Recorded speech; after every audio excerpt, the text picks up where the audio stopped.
नमस्कार दर्शकों, आप देख रहे हैं रैंकर्स न्यूज और मैं हूं आपके साथ मन्ना ठाकुर। हरिद्वार में कावड़ मेला जारी है और शासन प्रशासन द्वारा कावड़ियों की व्यवस्थाओं के तमाम बड़े बड़े दावे किए जा रहे थे। इन्हें देखकर आपका सर भी शर्म से झुक जाएगा। इन तस्वीरों ने शासन प्रशासन के दावों की पोल खोल के रख दी है, जहां एक और कावड़िया मां गंगा का जल और आशीर्वाद लेकर अपनी यात्रा की ओर निकलते हैं और इस जल से भोलेनाथ का जलाभिषेक करके शिवरात्रि को आशीर्वाद लेते हैं।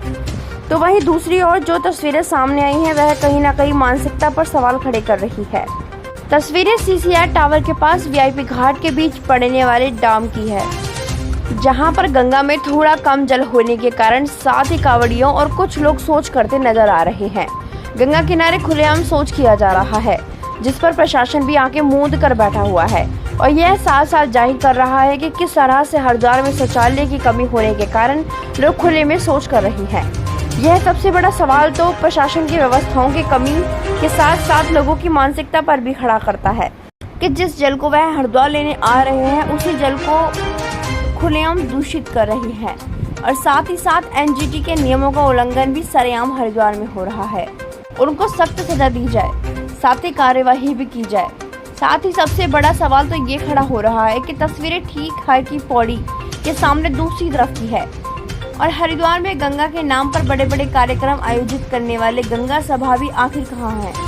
क्यों कोई अभी पदाधिकारी अब तक इस मामले में सामने नहीं आया और प्रशासन से कार्यवाही की बात नहीं की गई। इस मामले पर भैरव सेना के संस्थापक अध्यक्ष मोहित चौहान ने कड़ी नाराजगी जाहिर करते हुए और नगर आयुक्त पर सीधा आरोप लगाते हुए कहा है कि नगर आयुक्त और प्रशासन द्वारा कावड़ मेले में हजारों शौचालय बनाने की बात की गई थी, लेकिन धरातल पर तो यह कुछ और ही दिखाई दे रहा है। तस्वीरें साफ साफ कह रही हैं कि कितने शौचालय बनाए गए हैं और लोग कैसे खुलेआम गंगा में शौच में करके सनातन धर्म पर कुठारघात कर रहे हैं। इसने तमाम दावों की पोल खोल के रख दी है। साथ ही उन्होंने गंगा सभा के पदाधिकारियों पर भी नाराजगी जाहिर करते हुए कहा है कि इस मामले में उनके द्वारा कोई भी संज्ञान न लेना दिखता है कि श्री गंगा सभा हर की पौड़ी पर खाली रसीद काटकर मां गंगा के नाम पर पैसे कमा रही है और लोग जगह जगह पर हरिद्वार में गंगा की मर्यादा को तार तार कर रही है।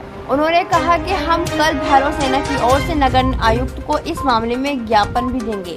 अब देखने वाली बात ये होगी कि अभी पंचक चलने के कारण कावड़ियों की तादाद कम है, लेकिन जैसे जैसे शिवरात्रि नजदीक आएगी और कावड़ मेला चरम पर होगा तो आखिर कैसे व्यवस्थाओं को प्रशासन कैसे दुरुस्त कर पाएगा?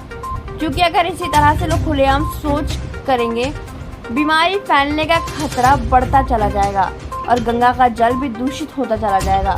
एनजीटी को भी इस मामले में तुरंत संज्ञान लेते हुए जिम्मेदार अधिकारियों पर कार्यवाही करनी चाहिए। Organized by Rankers Group of Hospital and RL Foundation.